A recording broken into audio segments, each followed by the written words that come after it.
Dentre muitas características, atributos de Deus, está a justiça. Sim, Deus é justo. Deus é um Deus de justiça, da retidão, do direito, da dignidade. Nós vemos um volume imenso de declarações a respeito desta marca do Senhor, desta marca de Deus.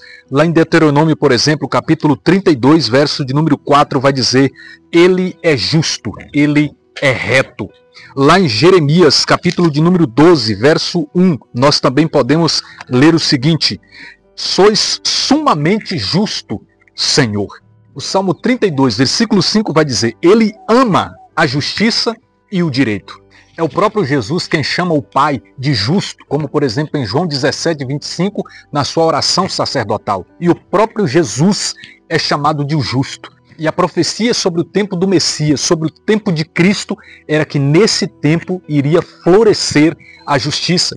Conforme nós podemos ler no Salmo 71, versículo 7, florescerá em seus dias a justiça e a abundância da paz até que cesse a lua de brilhar. Nós podemos afirmar, sendo Deus perfeito, Jesus perfeito, Ele é justo em tudo.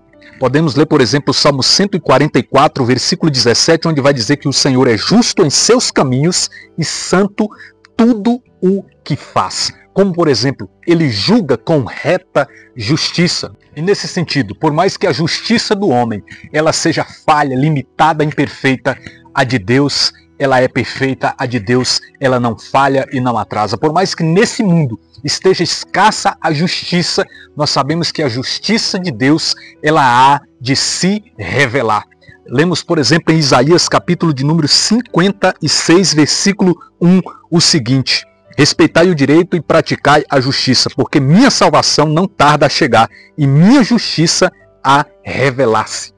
A justiça de Deus, por exemplo, há de se revelar por ocasião do juízo de todos os povos, do juízo de cada um de nós. Lá em Atos 17, versículo 31, está escrito: Porquanto fixou o dia em que há de julgar o mundo com justiça, por meio de Jesus Cristo. E Deus há de manifestar a sua justiça, principalmente para com os pobres, para com os frágeis, para com os oprimidos e humilhados. Olha o que diz o Salmo: O Senhor faz justiça, dá o direito aos oprimidos.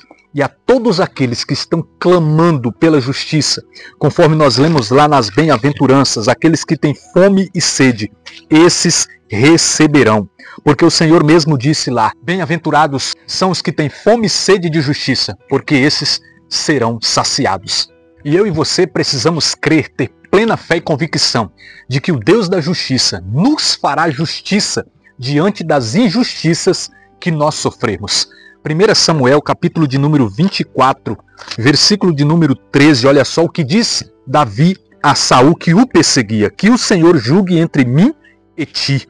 E lá embaixo, no versículo de número 16, está escrito: Pois bem, o Senhor julgará e pronunciará entre mim e ti, que ele olhe e defenda a minha causa, fazendo-me justiça contra ti. O Senhor é justo. Podemos confirmar mais uma vez lendo Jeremias capítulo 11, verso 20, onde está escrito: Vós, porém, sois Senhor dos exércitos, justo juiz, que sondais os rins e os corações. Serei testemunha da vingança que tomarei deles, e a vós confio a minha causa. Olha só que belo.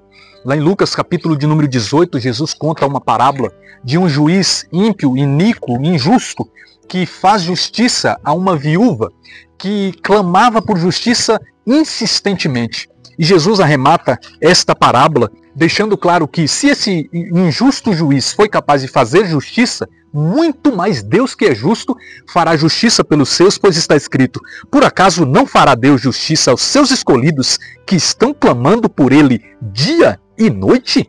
Porventura tardará em socorrê-los? Olha que belo, gente. Digo-vos que em breve lhes fará justiça. Podemos esperar. Mas é preciso pontuar também que para experimentarmos a justiça de Deus, é necessário nós deixarmos Deus fazer a sua justiça.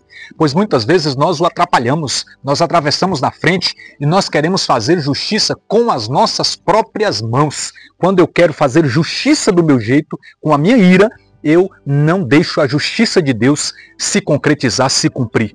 Lemos, por exemplo, em Romanos, capítulo de número 12, verso 19. Não vos vingueis uns dos outros, caríssimos, mas deixai agir a ira de Deus. Porque está escrito, a minha vingança, a mim exercer a justiça, diz o Senhor. É preciso entregarmos nas mãos de Deus e permitir que Ele faça a perfeita justiça dele acontecer. Lá em 1 Pedro capítulo 2, verso 23, vai dizer sobre Jesus: ele, ultrajado, não retribuía. Com idêntico traje, ele maltratado, não proferia ameaças, mas entregava-se àquele que julga com justiça. Jesus entregou tudo nas mãos do Deus da justiça. Nós precisamos imitá-lo, colocando nas mãos do Deus da justiça, pois nós não seremos decepcionados. E ele sim sabe fazer justiça. Mas outro ponto também é que buscar, confiar e esperar a justiça de Deus não significa necessariamente rejeitar a justiça terrena, mesmo que ela seja limitada e falha. A justiça de Deus não nos isenta de buscarmos a justiça nesse mundo. O próprio apóstolo Paulo, por exemplo, ele se defende em 1 Coríntios 9,3, esse mesmo apóstolo Paulo em Atos 16, ele exige justiça por parte daqueles homens que haviam açoitado ele e Silas e haviam prendido eles injustamente. Ele pede justiça diante dessa situação. No mesmo livro de Atos, o apóstolo Paulo exige ser julgado diante do imperador romano, ou seja, a justiça terrena, ela também deve ser buscada por cada um de nós. Apesar de que nós devemos ter discernimento para não escandalizarmos, para não colocar essa justiça daqui acima da justiça de Deus, pois esse mesmo apóstolo Paulo, escrevendo aos Coríntios, na primeira carta, no capítulo 6, verso 1 em diante, ele adverte sobre irmãos entrarem em recurso em tribunais humanos, buscando justiça. Isso estava causando mais prejuízo ao reino espiritual do que benefícios. Acima de tudo, o que nós precisamos fazer é buscar a justiça dos céus. Mas nós também precisamos entender que Deus, ele não é só aquele que nos faz justiça, mas ele é aquele também que nos julgará segundo o nosso merecimento. Lá em Tiago, capítulo 5, versículo de número 9, está escrito: não vos queixeis uns dos outros, para que não sejais julgados.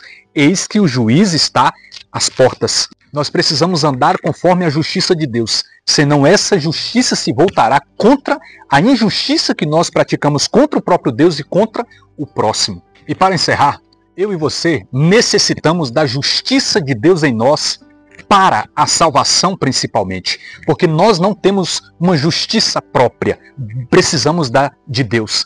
Então que nós possamos buscar a justiça de Deus em todos os sentidos. Mateus 6,33 vai dizer: buscar em primeiro lugar o reino de Deus e a sua justiça. Deus abençoe sua vida. Até o próximo vídeo, em nome de Jesus.